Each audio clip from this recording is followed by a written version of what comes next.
Assalamualaikum warahmatullahi wabarakatuh. Kami dari kelompok 5 mata kuliah Geometri Euclid ingin mempresentasikan materi mengenai segitiga. Jangan lupa ditonton ya, dengan anggota Ratna Sofia, Bayina Rismayati, dan Reo Alvarisi. Selamat menonton. Definisi segitiga. Segitiga merupakan bangun datar yang dibatasi dengan adanya 3 buah sisi serta memiliki 3 buah titik sudut. Kemudian, untuk alas segitiga adalah satu dari sisi suatu bangun segitiga. Lalu untuk tingginya adalah garis yang berbentuk tegak lurus dengan sisi alas dan melewati titik sudut yang saling berhadapan dengan sisi alas. Pengelompokan segitiga dikelompokkan menjadi 2 macam. Yang pertama, segitiga berdasarkan panjang sisinya, dan yang kedua, segitiga menurut sudut terbesarnya. Segitiga berdasarkan panjang sisinya mempunyai 3 segitiga. Yang pertama, segitiga sama sisi. Sesuai namanya, segitiga sama sisi yang dalam bahasa Inggris disebut equilateral triangle ini memiliki sifat 3 sisi yang panjangnya sama. Nah, karena setiap sisinya memiliki panjang dan sudut yang sama, maka besar setiap sudutnya adalah 60 derajat. Yang kedua, segitiga sama kaki. Berbeda dengan segitiga sama sisi, segitiga sama kaki hanya punya 2 sisi yang sama panjangnya, sedangkan salah satu sisinya akan lebih pendek dari 2 sisi lainnya. Akibatnya, 2 sudutnya memiliki sisi yang sama besar.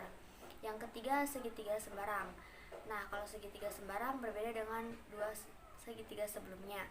Pada segitiga sembarang ini, ketiga sisi dari segitiga ini memiliki panjang yang berbeda. Akibatnya, seluruh sudut pada segitiga ini juga memiliki besar yang sama. Lalu, segitiga menurut sudut terbesarnya. Yang pertama, segitiga siku-siku.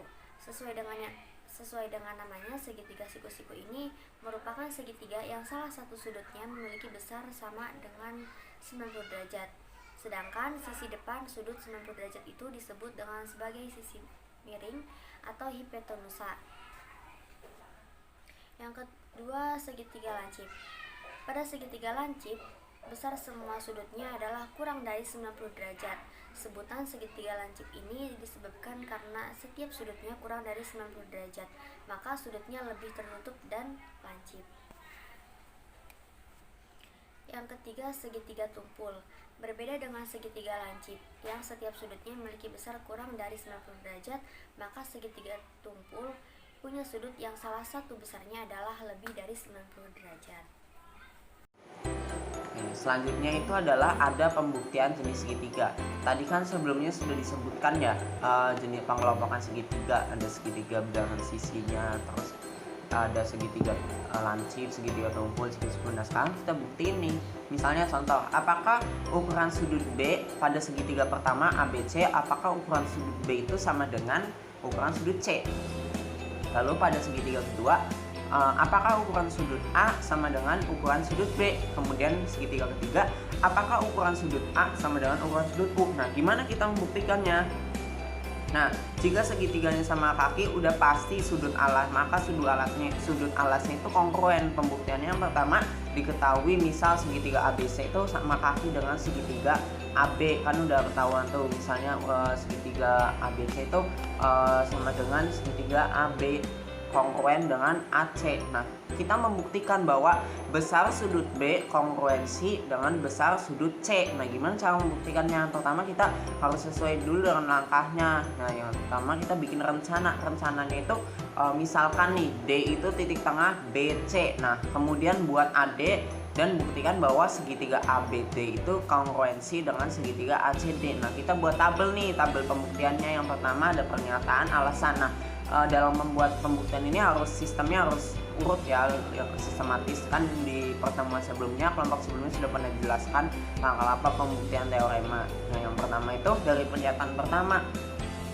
segitiga ABC sama kaki dengan AB, segmen AB kongruensi dengan AC. Nah, alasannya karena kan udah diketahui dengan jelas ya dari gambar. Nah, yang kedua itu D titik tengah BC. Nah, alasannya apa? Karena setiap segmen itu mempunyai satu titik tengah. Nah, setiap segmen pasti punya satu titik tengah. Nah, titik tengahnya itu D titik tengah dari BC. Kemudian yang ketiga itu ada segitiga ABD itu kongruensi dengan segitiga ACD. Nah, alasannya karena segmen yang ditarik dari titik puncak ke titik tengah sisi di hadapannya sebentuk dua segitiga yang kongruen. Nah, baru udah diketahui maka sudut B kongruensi dengan sudut C. Nah, yang pertama. Kemudian yang kedua itu jika segitiga sama sisi maka segitiga itu sama sudut. Nah, sama sudutnya sama kan, jumlah sudut segitiga itu 180 derajat. Nah, yang ketiga itu jika dua sudut segitiga kongruen maka segitiga tersebut adalah segitiga sama kaki. Nah, jadi ketika dua sudut segitiga kongruen maka segitiga tersebut adalah segitiga sama kaki. Ukuran sudut segitiga. Jumlah ukuran sudut segitiga adalah 180 derajat. Dibuktikan dengan diketahui segitiga ABC. Buktikan bahwa U sudut A ditambah U sudut B ditambah U sudut C sama dengan 180 derajat. Rencana konstruksi garis G melalui A sejajar BC dan gunakan teorema relasi garis dan transversal. Garis G adalah garis bantu. Berikut pernyataannya. Yang pertama, misal G garis melalui A sejajar BC, alasannya konstruksi. Yang kedua, sudut 1 kongruen dengan sudut B, sudut 2 kongruen dengan sudut C, alasannya jika dua garis sejajar, maka sudut dalam berseberangan kongruen. Yang ketiga, U sudut 1 ditambah U sudut A ditambah U sudut 2 sama dengan 180 derajat. Alasannya, definisi keantaraan sinar dan postulat pasangan segaris. Yang keempat, U sudut B ditambah U sudut A ditambah U sudut C sama dengan 180 derajat. Alasannya substitusi. Teorema kongruensi sudut-sudut sisi. Terdapat dua buah segitiga dengan masing-masing pertanyaannya seperti gambar yang tertera. Yang pertama, apakah segitiga ABC kongruen dengan segitiga XYZ? Yang kedua, apakah segitiga MNO kongruen dengan segitiga STU? Dari kedua buah pertanyaan tersebut, jawabannya terdapat pada teorema sususi. Jika dua sudut dan satu sisi di hadapan satu sudut itu kongruen dengan dua sudut dan sisi yang berkorespondensi dari segitiga kedua, maka kedua segitiga itu kongruen. Berikut adalah buktinya. Diketahui segitiga ABC dan segitiga DEF. Sudut A kongruen dengan sudut D. Sudut B kongruen dengan sudut E. Garis BC kongruen dengan garis EF, seperti gambar yang di samping. Buktikan bahwa segitiga ABC kongruen dengan segitiga DEF. Rencana akan digunakan informasi yang diketahui. Gunakan teorema jumlah ukuran sudut segitiga. Kemudian, untuk menunjukkan bahwa sudut C kongruen dengan sudut F, gunakan sifat pengurangan pada kesamaan dan gunakan postulat susisu. Pernyataan berikut. Yang pertama, sudut A kongruen dengan sudut D, sudut B kongruen dengan sudut E. Alasannya seperti yang diketahui tadi.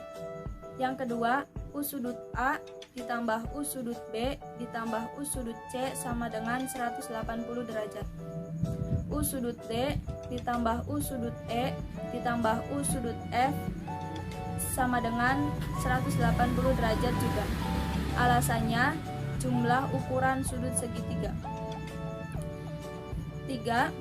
U sudut A ditambah U sudut B ditambah U sudut C ditambah U sudut D ditambah U sudut E ditambah U sudut F. Alasannya substitusi. Yang keempat, U sudut C sama dengan U sudut F. Alasannya sifat pengurangan pada kesamaan. Yang kelima, sudut C kongruen dengan sudut F. Alasannya definisi kongruensi sudut. Yang keenam, garis BC kongruen dengan garis EF. Alasannya definisi kongruensi sudut. Yang ketujuh, segitiga ABC kongruen dengan Oke, selanjutnya gimana sih kita membuktikan teorema kongruensi sudut-sudut sisi? Sebenarnya tadi sebelumnya sudah sedikit disinggung, sudah dijelaskan sama saudari Baina. Cuman ini mau memperjelas lagi dan memperdalamnya. Yang pertama itu, nah misalnya ada segitiga, apakah segitiga ABC kongruensi dengan segitiga XYZ? Nah, apakah segitiga MNO kongruensi dengan segitiga STU? Nah, jika dua sudut dan satu sisi di hadapan satu sudut itu kongruen dengan dua sudut dan sisi yang berkorespondensi dari segitiga kedua, maka segitiga tersebut disebut kongruen. Nah, ingat ya definisinya, jika dua sudut dan satu sisi di hadapan satu sudut itu kongruen dengan dua sudut dan sisi yang berkorespondensi dari segitiga kedua, nah maka disebut sebagai kongruen. Nah, gimana nih kita membuktikannya? Nah sekarang ada nih tabel pembuktiannya nih, pembuktian segitiga ABC dan segitiga DEF. Nah, kita lihat dulu nih gambarnya nih dari kedua gambar itu. Nah, kemudian diketahui kan sudut A kongruensi sudut D, sudut B sudut E, garis BC kongruensi garis EF. Nah, kita mau membuktikan bahwa segitiga ABC ini kongruensi dengan segitiga DEF. Nah, kita bikin rencananya. Nah, langsung deh kita bikin tabel ya, informasi yang udah diketahui. Nah, yang pertama ini besar sudut A itu sama dengan sudut D. Sudut D itu udah pasti ya diketahui. Yang kedua itu ukuran sudutnya kita jumlah, karena jumlah ukuran sudut segitiga itu udah pasti 180 derajat. Mau segitiga siku-siku, segitiga tumpul, segitiga lancip, itu pasti jumlahnya 180 derajat. Nah, kemudian kita substitusi ini. Nah, setelah substitusiin kita gunakan sifat pengurangan. Nah, lalu yang keenam itu garis BC sama ya, atau itu sama dengan garis EF. Nah, itu karena definisi kongruensif ya, jadi BC kongruensi EF. Nah, kemudian yang ketujuh baru dia terbukti bahwa segitiga ABC itu kongruensi dengan segitiga DEF dengan postulat sudut sisi-sisi atau susisi.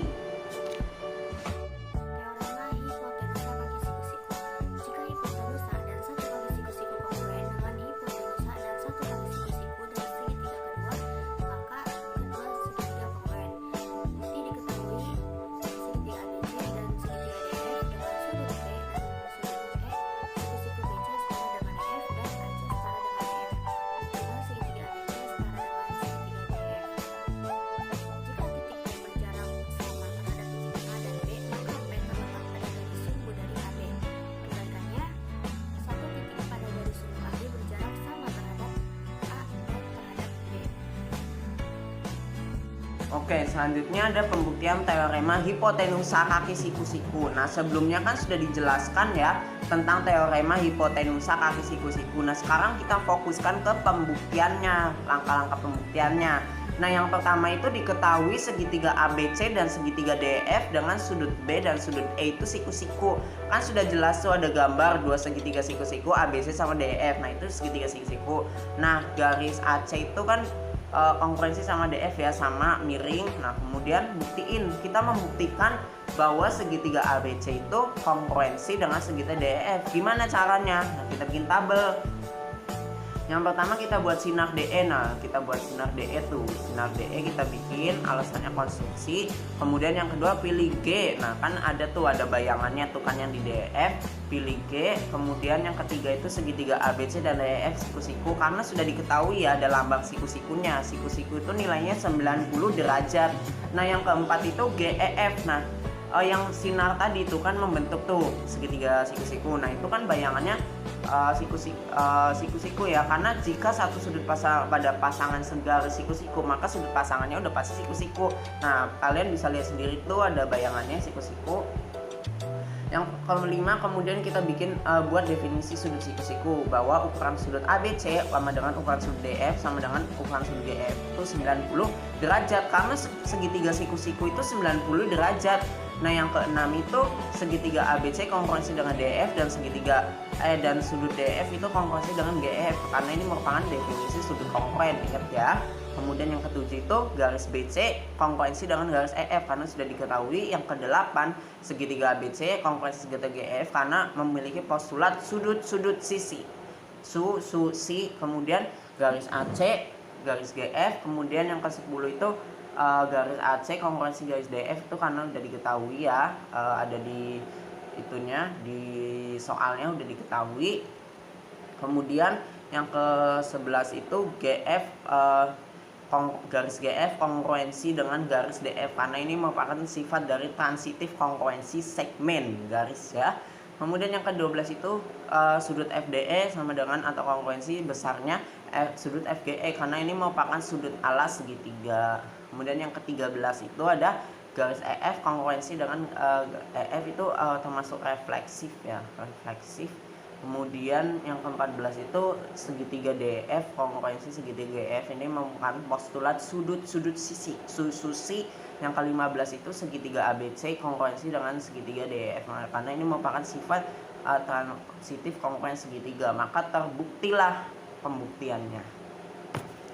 Kemudian lanjut yang kedua ada tambahan itu jika titik P berjarak sama terhadap titik A dan B maka P terletak pada garis sumbu dari AB. Kebalikannya atau converse-nya, satu titik pada garis sumbu AB berjarak sama terhadap A dan terhadap B. Ingat ya, seperti itu. Oke, selanjutnya ada teorema Pitagoras. Nah, sebelumnya kan pernah dijelasin ya tentang pembuktian dari siku-siku. Nah, sekarang segitiga siku-siku punya teorema khusus nih, namanya teorema Pitagoras. Nah, pasti kalian di sekolah dari SD, SMP, SMA pernah mendengar tentang teorema Pitagoras. Nah, sekarang kita akan memperdalamnya. Kalian pasti pernah mendengar kan rumus C kuadrat sama dengan A kuadrat ditambah B kuadrat.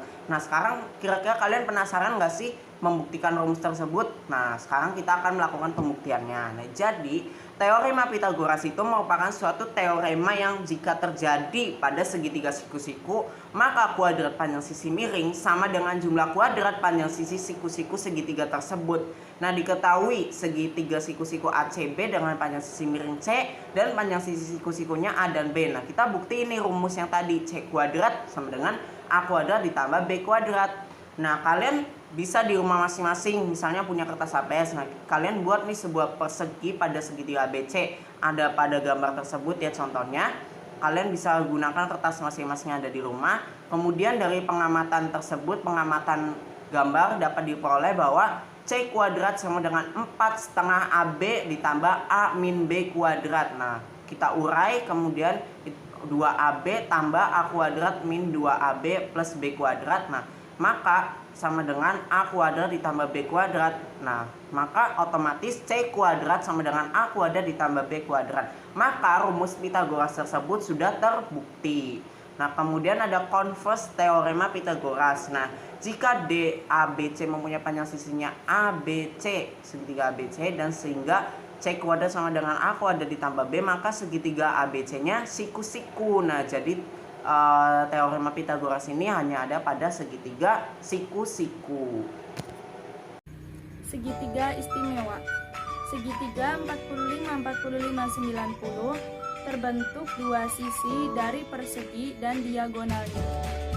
Panjang sisi miring segitiga 45, 45, 90 adalah akar 2 kali panjang sisi siku.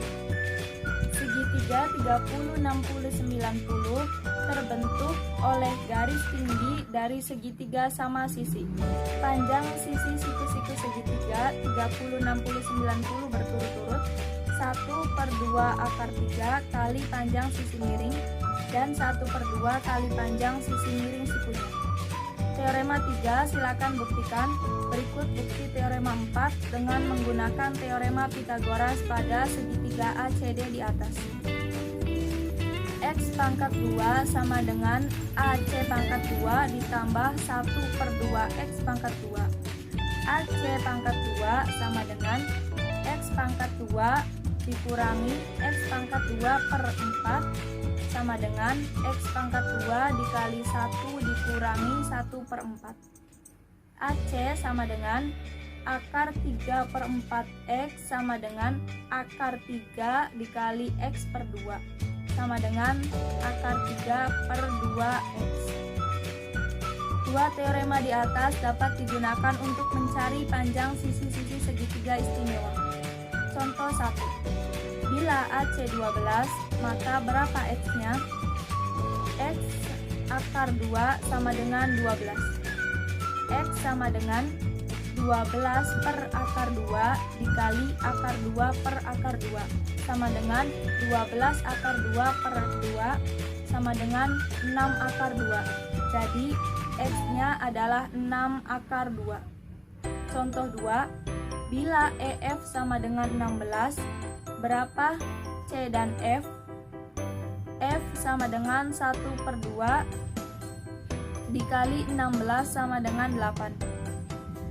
E sama dengan akar 3F sama dengan akar 3 dikali 8 sama dengan 8 akar 3. Jadi jawabannya adalah 8 akar 3. Teorema kongruensi segitiga. Konstruksi sumbu dan sisi segitiga kemudian dibahas bagaimana jarak titik sudut ke perpotongan sumbu. Sumbu sisi-sisi segitiga berpotongan di satu titik dan berjarak sama terhadap tiga titik sudut dari segitiga. Bukti diketahui segitiga ABC dengan ketiga sumbu sisi-sisinya G1, G2, dan G3. Buktikan G1, G2, dan G3 kongruen di titik O dan OA sama dengan OB sama dengan OC.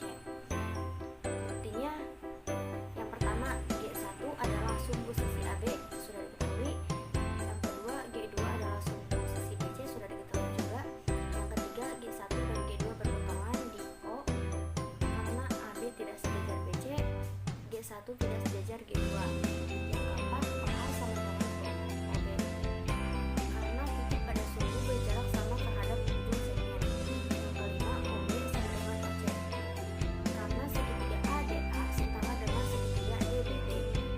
Yang keenam OA sama dengan OC karena sifat transitif kesamaan. Yang ketujuh O terletak pada sumbu sisi AC karena titik berjarak sama terhadap dua titik adalah sumbu segmen yang ditentukan oleh titik itu. Yang kedelapan O pada G1, G2, G3 dan OA sama dengan OB sama dengan OC. Pada segitiga ABC, tiga garis bagi sudut telah terkonstruksi. Garis bagi sudut pada segitiga kongruen pada titik 1, pada titik I yang berjarak sama terhadap tiga sisinya.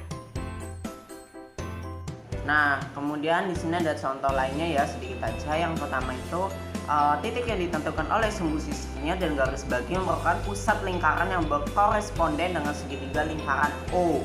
Memuat tiga titik sudut segitiga ABC, pusatnya ada titik potong sumbu jari-jari OA. Lingkaran O disebut lingkaran luar segitiga. Maka ini lingkarannya itu, karena lingkarannya itu kita bisa lihat sendiri ya dari gambarnya berada di luar segitiga, maka disebut lingkaran luar segitiga. Kemudian yang kedua, lingkaran menyinggung setiap sisi segitiga RST tepat pada satu titik. Pusatnya adalah berpotongan garis bagi sudut segitiga. Jari-jarinya IW, lingkaran I disebut lingkaran dalam segitiga. Nah, bisa lihat ya dari gambarnya lingkaran tersebut ada di dalam segitiga, atau kalian juga bisa belajar dengan menggunakan jangka di rumah masing-masing. Yang ketiga, bila kita konstruksi satu segitiga dan ketiga garis tingginya, kita lihat bahwa garis itu kongruen, maka ketiga garis tinggi segitiga itu disebut segitiga kongruen. Bisa kita lihat gambarnya ya.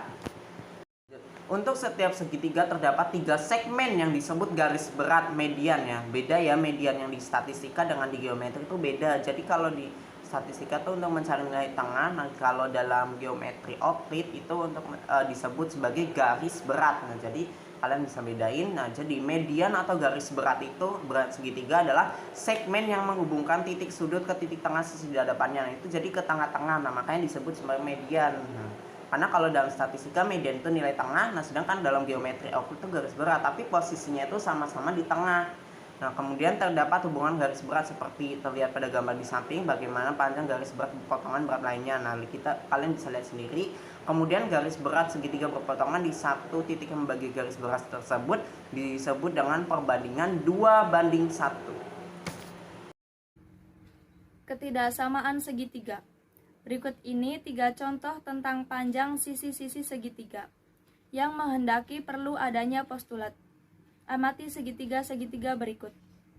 Postulat ketidaksamaan segitiga, jumlah panjang dua sisi segitiga lebih besar dari panjang sisi yang ketiga. Segitiga yang pertama, U sudut Z lebih kecil dari U sudut X. Mana yang lebih pendek, XY atau YZ? Segitiga yang kedua, U sudut C lebih kecil dari U sudut K. Mana yang lebih pendek, CL atau LK? Segitiga yang ketiga, U sudut P lebih kecil dari U sudut Q.